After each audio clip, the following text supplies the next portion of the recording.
बाजार और सेक्टर पर खास बातचीत करने के लिए आज हमारे साथ जुड़ गए हैं एक खास मेहमान, एक्सिस म्यूचुअल फंड के ऑल्टरनेटिव लिस्टेड इक्विटीज के पोर्टफोलियो मैनेजर कार्तिक कुमार। कार्तिक, बहुत शुक्रिया आपका समय देने के लिए। स्वागत है आपके टी9 स्वदेश पर। कार्तिक, हम देख रहे हैं कि अब जो बाजार के रिकॉर्ड लेवल्स की चर्चाएं फिर से गर्म हो गई हैं। निफ्टी बैंक तो हम कह सकते हैं कि रिकॉर्ड हाइस पर पहुंच ही गया, पॉइंट का फासला रह गया। आप ये बताइए कि आपकी नजर में बाजार के लिए ट्रिगर्स क्या रहे और यहां से आप किस तरह की चाल देख रहे हैं? मार्केट्स जैसे आपने बोला, मार्केट्स में रीजनेबल रिकवरी है। मार्केट लेवल्स वापस लास्ट नवंबर दिसंबर में जो लेवल्स थे उसके काफी करीब पहुंच गए हैं। बट ये लेवल पे काफी डाउनसाइड सपोर्ट है, क्योंकि आरबीआई ने फिलहाल रेट हाइक करना बंद कर दिया है। ऑयल प्राइसेस काफी गिर चुके हैं। Inflation, retail inflation, CPI inflation हो या डब्ल्यूपीआई इन्फ्लेशन, दोनों डाउनवर्ड ट्रेंड दिखा रहे हैं। और हमारा जो ग्रोथ है, भले वो जीडीपी लेवल पे हो या फिर मार्केट लेवल पे हो, ग्रोथ काफी स्ट्रांग है और काफी डेवलप्ड और डेवलपिंग मार्केट से काफी बेहतर है। इसीलिए डाउनसाइड सपोर्ट काफी है। बट अपसाइड के केस में policy uncertainty largely from US Fed affect करता है मार्केट को। यूएस में इन्फ्लेशन अभी भी उनके स्टेटेड लेवल से ज्यादा है, पर उधर इकोनॉमी स्लो हो रही है और बैंकिंग सेक्टर में भी कुछ इश्यूज हैं। तो depending on how that issue resolves itself, that will have an impact on the market. इसलिए मुझे लगता है मार्केट रेंज बाउंड होगा, पर डाउनसाइड सपोर्ट काफी स्ट्रांग होगा। राइट। बिल्कुल। कार्तिक, एक बात और बताएं, क्योंकि हमने देखा कि इंडियन मार्केट्स जो है, हमारे डोमेस्टिक मार्केट्स है, उन्होंने अंडर परफॉर्म किया अपने ग्लोबल पीयर्स को एटलीस्ट लास्ट ईयर तक। लेकिन अब चीज़ें बदल गई हैं। अभी फिलहाल आप किस तरह के रिपर्कशंस देख रहे हैं? इसका क्या मायना है? क्या हम कम्प्लीटली डीकपल्ड है? वहाँ बाजार की बाहर की मूवमेंट और इंडिया की मूवमेंट्स बहुत हद तक अलग अलग रहती हैं। तो मार्केट्स लास्ट दिसंबर 2022 में मार्केट्स काफी हाई वैल्यूएशंस पे थी। तो एब्सोल्यूट वैल्यूएशंस करीब 22 टाइम्स प्राइस टू अर्निंग्स पे मार्केट्स ट्रेड हो रहे थे। और हमारा जो वैल्यूएशन प्रीमियम है टू रीजनल मार्केट्स और US markets, close to all time highs था, if not all time highs. But last 3 या 4 महीने के अंडर परफॉर्मेंस के बाद हमारे मार्केट्स अभी ट्रेड हो रहे हैं around at 18.5 to 19 times price to earnings. और हमारा जो वैल्यूएशन प्रीमियम था यूएस के अगेंस्ट, वो तो कम्प्लीटली इवोपरेट हो गया है। और valuation premiums compare to regional markets काफी हद तक करेक्ट हो चुके हैं।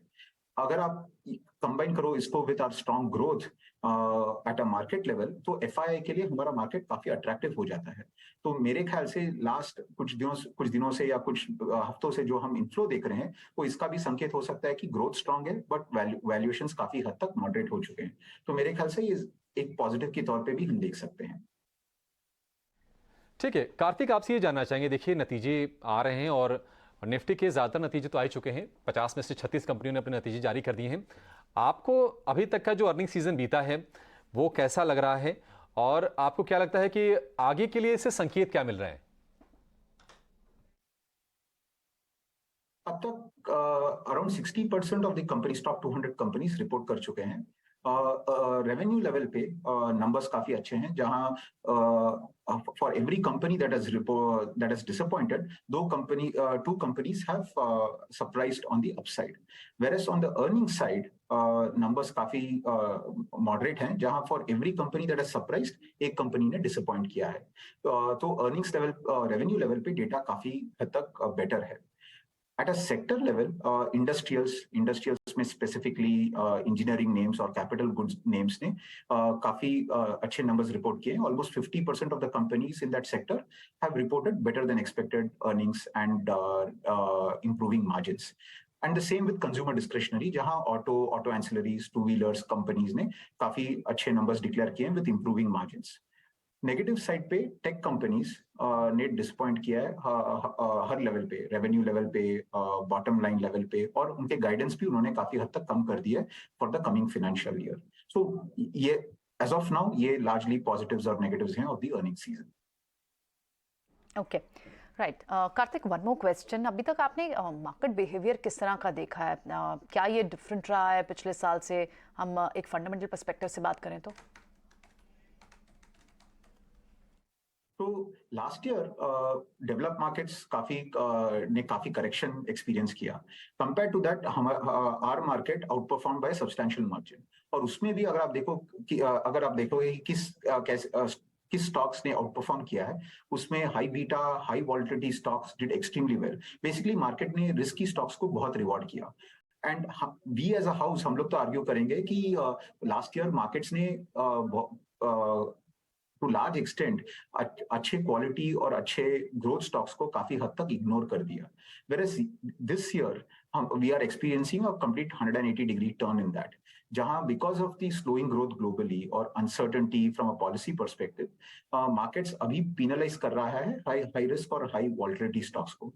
In fact, markets अभी ये देखने लगा है कि स्टॉक्स की बॉटम ऑफ फंडामेंटल्स कैसे हैं। तो it is looking at earnings potential, it is looking at quality, it is looking at growth. तो ये काफी हद तक हमारे लिए अच्छा है। कार्तिक जी, हमारे दर्शकों के ना सवाल हैं, वो ये जानना चाहते हैं और हम माध्यम में आपसे पूछ रहे हैं उनके बिहाफ पर कि ये क्वांटिटेटिव फंड्स की जो आपने बात की, ये क्या होते हैं, ये काम कैसे करते हैं और फंडामेंटल फंड से ये अलग किस तरह से होते हैं, जरा ये बताइएगा आप। क्वांटिटेटिव फंड्स अपने कंस्ट्रक्शन में काफी सिमिलर है to fundamental funds from a return risk perspective, काफी हद तक सिमिलर है एटलीस्ट हमारे फंड हाउस में। पर डिफरेंस ये है कि आप स्टॉक सिलेक्शन कैसे करते हो। In case of quantitative fund, stock selection एक सिस्टमैटिक प्रोसेस है और एक रूल बेस्ड प्रोसेस के अनुसार स्टॉक सिलेक्शन होता है। इसमें पोर्टफोलियो मैनेजर के व्यू पॉइंट्स, पोर्टफोलियो मैनेजर का व्यू ऑन स्टॉक्स या फिर sectors has limited ramifications on the portfolio itself. दूसरा ये है कि भले ही प्रोसेस फंडामेंटल हो या क्वांट हो, उसका एक अंडरपिनिंग होता है। वो अंडरपिनिंग हमारे क्वांट पोर्टफोलियो के केस में ये है कि we will invest in a portfolio of quality stocks with good growth at reasonable prices. Now ये हमारा डेस्टिनेशन है। इधर जाने के लिए जो हम टूल्स यूज करते हैं, इधर जाने के लिए जो हम प्रोसेस यूज करते हैं, वो डिफरेंट है। हम लोग प्योरली डेटा देखते हैं, डेटा एनालाइज करते हैं, उसके बेसिस पे ये स्टॉक सिलेक्शन डिसीजंस लेते हैं। तो ये मेजर डिफरेंस है between quant and fundamental funds. Alright Kartik, आपने काफ़ी एलैबोरेटिवली समझाया अपने क्वांट पोर्टफोलियो का सिलेक्शन कैसे होता है। तो इस केस में क्वांट स्ट्रैटेजीज जो हैं वो ही क्या इन्वेस्टर के कोर पोर्टफोलियो में होनी चाहिए या फिर सैटेलाइट पोर्टफोलियो में होनी चाहिए? क्वांट पोर्टफोलियो को बिल्कुल मेरे ख्याल से कोर पोर्टफोलियो में एक अलोकेशन होना चाहिए। रीजन ये है कि जैसे मैंने बताया, जैसे आप फंडामेंटल पोर्टफोलियो में काफी डिसिप्लिन्ड वे में इन्वेस्टेड होते हो फॉर रीजनेबल टाइम, वैसे ही आपको क्वांट पोर्टफोलियो को भी टाइम देना चाहिए, डिसिप्लिन होना चाहिए। आपको इन्वेस्ट करके आपको you need to stay invested in that strategy. Second ये है कि क्योंकि क्वांट पोर्टफोलियो का स्टॉक सिलेक्शन प्रोसेस काफी हद तक डिफरेंट है, तो इससे जो आइडियाज आते हैं, जो स्टॉक एक्सपोजर आपको मिलता है, वो शायद आपके ट्रेडिशनल पोर्टफोलियो में आपको ना मिले। तो इसके वजह से आपका जो ओवरलैप है ये क्वांट पोर्टफोलियो का कंपेयर टू आपके फंडामेंटल फंड्स काफी लिमिटेड है और कोरिलेशन भी काफी लिमिटेड है। तो जैसे आप अपना पूरा पैसा एक सेक्टर में नहीं लगाएंगे और आप डिफरेंट सेक्टर्स को एलोकेट करेंगे, वैसे ही आपको अपने पैसे को एक ही फंड स्टाइल में नहीं लगाना चाहिए। आपके फंड स्टाइल में भी आपको डाइवर्सिफिकेशन लेना चाहिए। और मेरा मानना है ये है कि वो डाइवर्सिफिकेशन में क्वांट का एक अहम रोल है। कार्तिक जी, एक बहुत ज़रूरी सवाल, और मैं चाहूँगा कि दर्शक जो हमारे हैं बड़े ध्यान से सुने और आपको भी ध्यान से सुने, वो ये कि जब आप स्टॉक सिलेक्शन करने जाते हैं, जब आप अवसर खोजते हैं बाजार में उन शेयरों में जहां पर कमाई हो सकती है, तो आपका अप्रोच क्या होता है? किस तरह के आंकड़े, किस तरह के स्टाइल, क्या अध्ययन करते हैं आप? तो हम कई तरह के डेटा देखते हैं। फॉर इंस्टेंस जैसे फंडामेंटल मैनेजर हिस्टोरिक डेटा देते हैं, हम भी हिस्टोरिकल डेटा देखते हैं। हम लोग का बैलेंस शीट डेटा देखते हैं, income statement data, cash flow data, वो नंबर्स कैसे इवॉल्व हुए हैं, क्या चेंजेस हुए हैं, वो सब एनालाइज करते हैं। दूसरा ये है कि हम प्राइस डेटा देखते हैं, वॉल्यूम डेटा देखते हैं। जब कोई स्टॉक में इवेंट होता है तो मार्केट्स कैसे रिस्पॉन्ड करती है to that event from a price and volume perspective, वो देखते हैं और उसको इनकॉर्पोरेट करते हैं। और तीसरा यह है ग्रोथ एनालाइज करने के लिए हम मार्केट से या फिर मार्केट से डेटा एनालाइज करते हैं, जहां ग्रोथ हम स्टॉक लेवल पे और कंपनी लेवल पे डिफरेंट डायमेंशंस पे एनालाइज करते हैं और उसका क्या रैमिफिकेशन होता है from a stock return perspective वो देखते हैं। तो ये जो डेटा है कंप्लीटली फॉरवर्ड लुकिंग है और हम इसे फ्रॉम वेरियस सोर्सेस हम इसे अक्वायर करते हैं। तो ये लार्जली थ्री कैटेगरीज के डेटा है, बट इरेस्पेक्टिव जो भी डेटा सोर्स हम यूज करें वो डेटा सोर्स का एक फंडामेंटल बैकिंग होना चाहिए और एक कारण होना चाहिए कि हम वो डेटा क्यों यूज कर रहे हैं। That is the most important aspect. Kartik, can you please collaborate for our viewers कि कौन से सेक्टर्स होंगे, कौन से थीम्स होंगे जो अच्छा कर सकते हैं, जो आपको पसंद आ रहे हैं? तो पहले तो dividend yield as a theme मुझे काफी पसंद है, क्योंकि आज के अनसर्टन मार्केट्स में डिविडेंड यील्ड आपको एक सपोर्ट देता है in terms of the dividend yield itself. और डिविडेंड यील्ड बकेट में कुछ स्टॉक्स ऐसे भी हैं जहां ग्रोथ विजिबिलिटी काफी रीजनेबल है, तो आपको डाउनसाइड सपोर्ट भी मिल जाता है डिविडेंड यील्ड के कारण और रीजनेबल ग्रोथ विजिबिलिटी भी है, इसलिए dividend yield as a theme पसंद है। दूसरा ये है कि within sectors consumer space में ऑटो एंसिलरी प्लेस हमें पसंद है।